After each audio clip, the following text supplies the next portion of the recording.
Hey, it's Nay, and welcome to Hey Nay. So, the topic for today is foreplay and dating. And these are the questions that the Hey Nay writers gave me. How necessary is foreplay? I believe that it is necessary. I think it's something.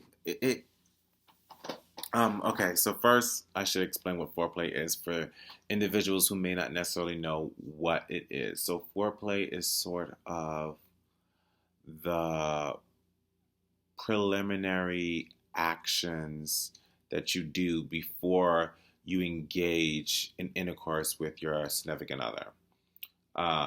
So it's sort of like, you know, driving up the suspense and driving, sort of building up, um, you know, this affection and sort of getting yourself and your significant other riled up for the engagement.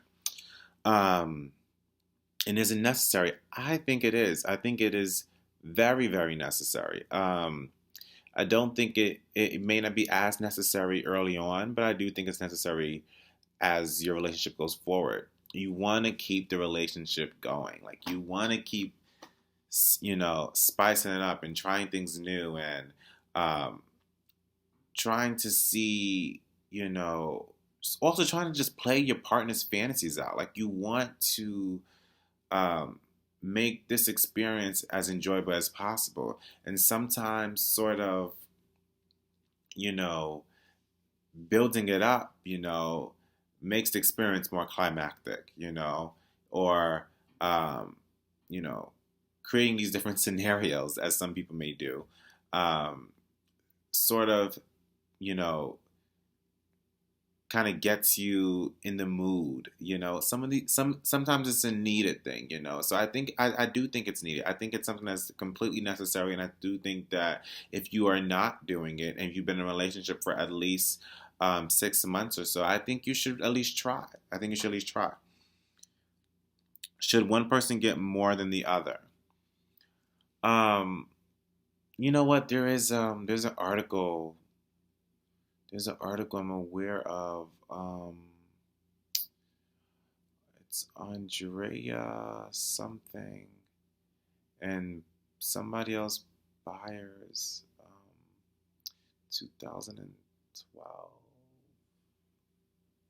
I'm gonna quickly look it up. So I think I know this article, and I think I have it somewhere because I think I've recently seen it. So it shouldn't be too hard to find. Um, Found it. So Andrea Miller and Sandra Byers, actual and desired duration of foreplay and intercourse, discordance and misperceptions within heterosexual couples. I'm going to quickly read the abstract. So 152 heterosexual couples reported their actual and ideal duration of foreplay and intercourse, as well as their perceptions of their partner's desired duration of foreplay and intercourse. Further, participants reported the duration of foreplay and intercourse that they felt most men and most women wanted. Ideal length of foreplay did not differ for men and women. Interesting. However, men reported a significantly longer ideal duration of intercourse than did their partners. The ideal duration of foreplay and intercourse was significantly longer than the actual duration for both genders. The women, but not the men, significantly underestimated their partner's desired duration of foreplay and intercourse.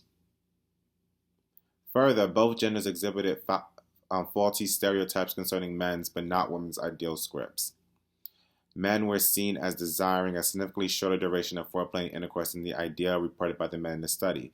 Both men's and women's perception of their partners' ideal duration of foreplay and intercourse were found to be more strongly related to their own sexual stereotypes than to their partners' self-reported sexual desires, suggesting that people rely on sexual stereotypes when estimating their partner's ideal sexual scripts. Men's and women's ideal scripts and men's and women's sexual stereotypes concerning the opposite gender's ideal duration of foreplay were found to uniquely predict the foreplay performance script. For intercourse, men's and women's ideal scripts and men's stereotypes concerning the duration of intercourse that women want uniquely predicted the performance script. So essentially,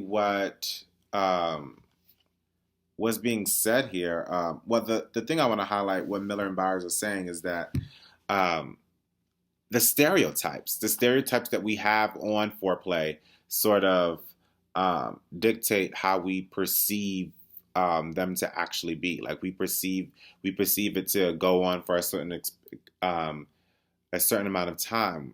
Although I think they said like women underestimates the amount, and then men sort of essentially overestimate.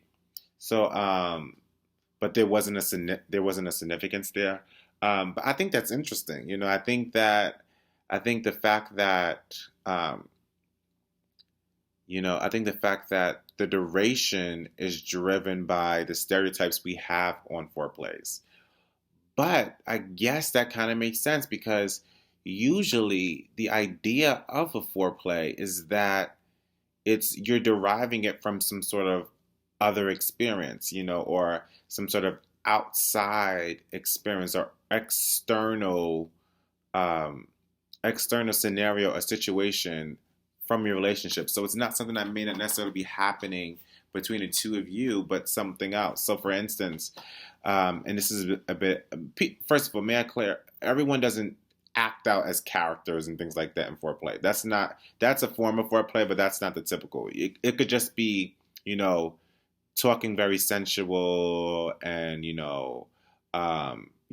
touching and things like that. That can just be a way of foreplay. But in this example, for instance, if you were to do like act out something, if for instance you wanted to do the scene from The Notebook over again, so you're acting it out. Maybe you and your you and your significant other know the lines, and you're playing it out and things like that. Then it kind of makes sense that you may have an idea of how long it's supposed to be because you're basing the idea of this foreplay is based on something that or something that you've seen. So you're trying to match it to that. I hope that makes sense.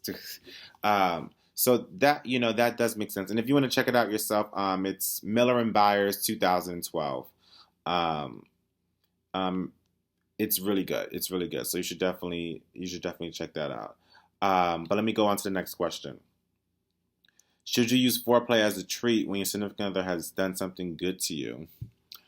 I don't think treat is the actual word. I think foreplay should be a part of your relationship. I think it's something that should exist without it being some sort of extra thing or like icing on cake. Like it should be in the cake. It shouldn't be the icing on the cake. You know what I mean? Like it should be a part. It should be a part of the experience, not something extra that you need to do. It should be the show, not the spinoff. You get what I'm saying? Like, to only use foreplay in special occasions or to reward your significant other, I don't think that's good. I mean, if you wanted to take a foreplay experience to a next level, then I guess that would be okay if you did it in some sort of special circumstance for like someone's birthday or something like that. But to not do foreplay and only do it when as a reward, I don't think that's wise. I don't think you should do that. How much foreplay is too much foreplay? I don't think. I think this is very subjective, and it depends on the individuals in the relationship. But because some people go really far, and I think this is where you start to go into different realms of foreplay. So, for instance, some people go a little bit into, you know, they go very into certain roles and may actually need to create some sort of safe word in order to know when to stop.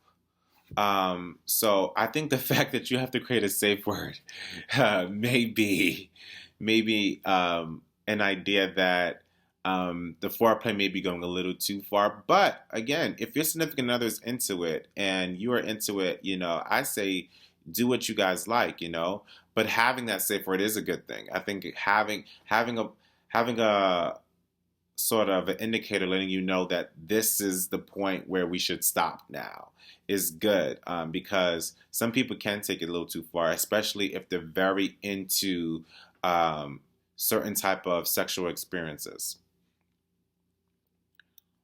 Should foreplay change as a relationship develops? If yes, then how so? Absolutely. Just yes. And that's kind of what I was saying in the beginning, is that in the beginning, foreplay may not necessarily be part of your relationship, and that's kind of okay. But as you go forward, you need to have it.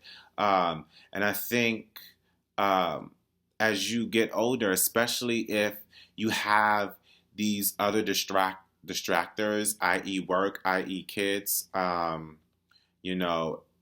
you sort of are losing what makes your relationship so special, that's what you have to do. You have to sort of take it back, or, pretend that you guys are, when you first met, recreate that experience. That's another way of doing foreplay. Or do something that your significant other has always wanted to do, or has had an interest in, or, just, or talk to them in a way that they like the way you talk, or wear that dress that they like you to wear that dress, or use that cologne that that your significant other would like that cologne for. So it's like sort of, you sort of want to keep the relationship going. You want to spice it up, and those are different ways that you can do it. But you just have to be very in tune with your significant other, and I do believe that a lot of the relationships that last the longest are ones that sort of keep the relationship alive. They keep reinventing it. It feels like a new experience. It feels like you're falling in love over and over again.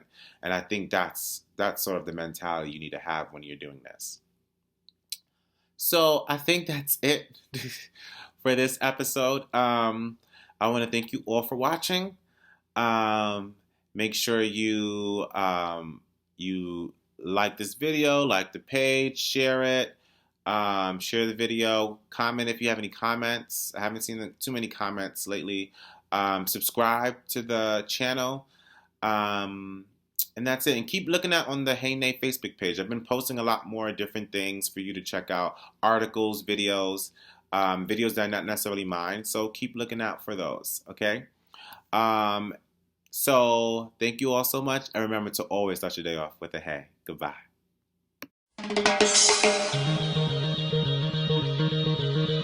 Hey again. So I think I misspoke when I was talking about the Miller and Byers article. The results were significant. I think I said that they weren't, but they were significant. I'm sorry about that. Just wanted to clarify that before you guys go off. And I think I'm going to put a copy of the abstract in the comments so you can reread it for yourself. Okay, bye.